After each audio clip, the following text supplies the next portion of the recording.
Assalamualaikum warahmatullahi wabarakatuh. Hari ini kita akan belajar IPS tentang keragaman agama. Mari kita ikuti pembelajarannya. Keragaman agama. Adakah temanmu yang berbeda agama? Bagaimana sikapmu terhadap temanmu tersebut? Tentunya kita harus memiliki sikap saling menghormati, saling menghargai, dan adanya rasa toleransi agar tercipta kerukunan. Indonesia juga memiliki keberagaman umat beragama. Agama berperan penting dalam kehidupan bangsa Indonesia. Hal ini bisa dilihat dari sila pertama Pancasila, yaitu ketuhanan yang Maha Esa. Dalam Undang-Undang Dasar 1945 juga dinyatakan bahwa tiap-tiap penduduk diberikan kebebasan untuk memilih dan mempraktikkan kepercayaannya. Berdasarkan hal tersebut, pemerintah Indonesia mengesahkan 6 agama sebagai agama resmi masyarakat, yakni Islam, Katolik, Kristen Protestan, Hindu, Buddha, dan Konghucu. Berikut ini penjelasan agama-agama tersebut. 1. Agama Islam. Pengikut agama atau umat Islam disebut Muslim. Pemuka agamanya disebut ulama. Kitab suci umat Islam adalah Al-Quran dan rumah ibadahnya adalah masjid. Hari besar umat Islam adalah Hari Raya Idul Fitri, Hari Raya Idul Adha, Tahun Baru Hijriyah, Maulid Nabi, dan Isra Mi'raj.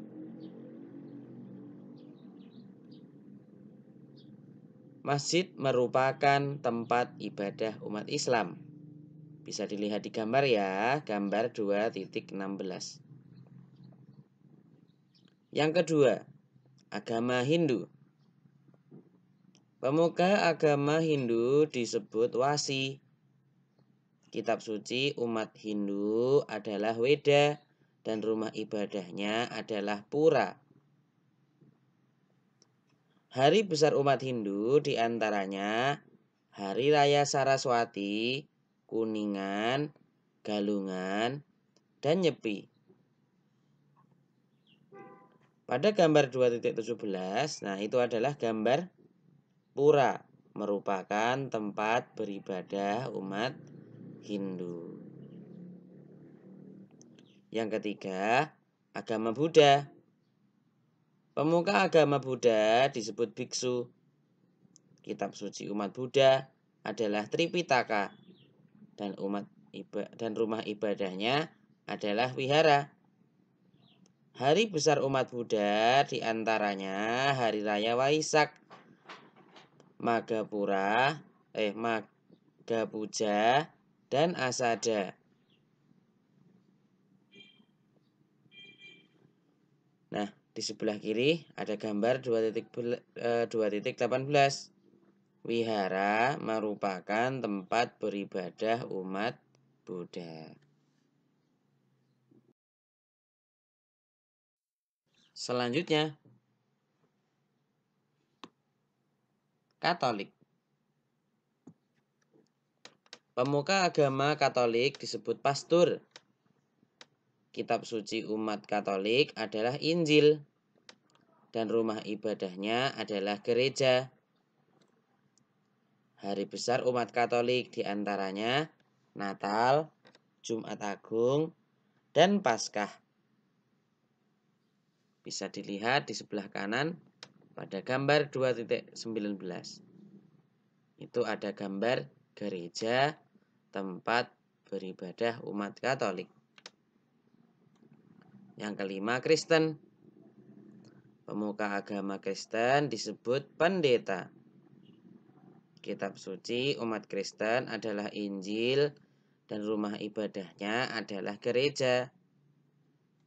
Hari besar umat Kristen diantaranya Natal dan Paskah. Yang keenam, agama Konghucu. Pemuka agama Konghucu salah satunya Suesi atau pendeta. Kitab suci umat Konghucu adalah Dioshishu. Dioshishu Jing. Rumah ibadah umat Konghucu adalah kelenteng.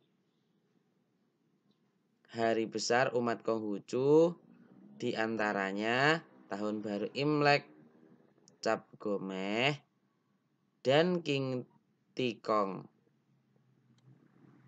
Di sebelah kanan ada gambar 2.20, yaitu gambar kelenteng. Ya, kelenteng merupakan tempat ibadah umat Konghucu. Adakah manfaat menghargai keragaman budaya? Keragaman budaya yang dimiliki Indonesia merupakan kekayaan bangsa yang sangat bernilai. Sebagai orang Indonesia, kita harus bangga memiliki keragaman budaya.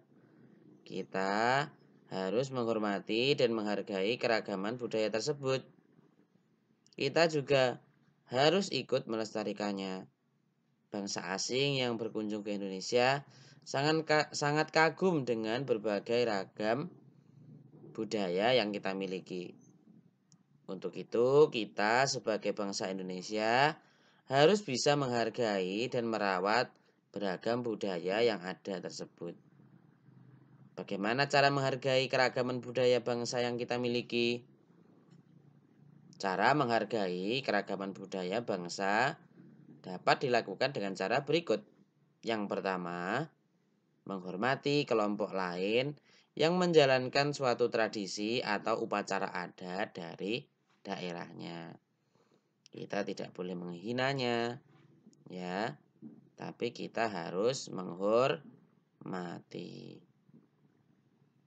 Oke ya, yang kedua, tidak menghina ragam kebudayaan suku lain, tapi kita ikut menikmati, ya, karena keragaman kebudayaan tersebut menarik untuk kita amati. Yang ketiga, mau belajar dan mengembangkan berbagai ragam budaya yang ada di setiap daerah. Nah, kita boleh mempelajarinya ya. Kita tidak hanya melihat budaya kita saja yang ada di Jawa Timur, tapi bisa mempelajari budaya yang ada di luar daerah. Ya, khususnya tidak hanya di Jawa saja ya. Bisa di Kalimantan, bisa di Sulawesi, Sumatera, dan Papua. Kita dapat mempelajarinya. Oke, yang keempat, bangga dengan hasil kebudayaan yang dimiliki negara sendiri, ya. Kita patut bangga ya dengan keanekaragaman yang kita miliki. Terus yang kelima, mau memberi apresiasi atau penghargaan terhadap keragaman budaya daerah lain. Oke ya, di sebelah kanan ada gambar 2.21 ya. Salah satu cara menghargai keragaman budaya yaitu mempelajari alat musik tradisional ya. Itu ada angklung ya. Misalkan kita orang Ponorogo, kita belajar angklung juga boleh ya. Tidak hanya belajar reog saja. Begitu juga sebaliknya, orang Sunda juga bisa berlatih menari reog atau peralatan musik yang digunakan untuk mengiringi tari reog. Bisa mempelajarinya juga ya.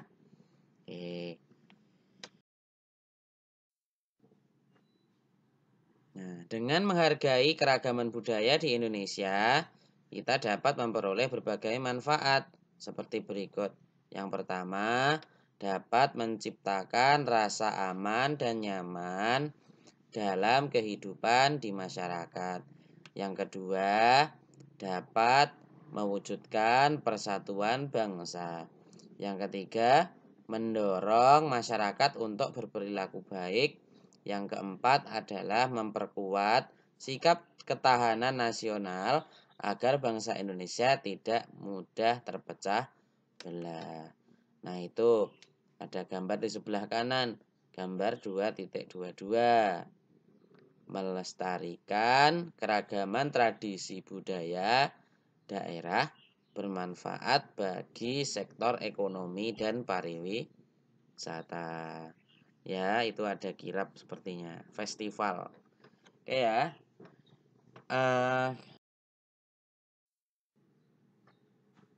Oke, itu tadi adalah pembelajaran kita hari ini tentang keragaman agama, ya. Sekaligus menyimpulkan dalam satu bab kemarin tentang keragaman budaya. Oke ya, selamat belajar dan tetap semangat. Terima kasih sudah menyimak video dari saya. Oke ya, kita tutup pembelajaran hari ini. Wassalamualaikum warahmatullahi wabarakatuh.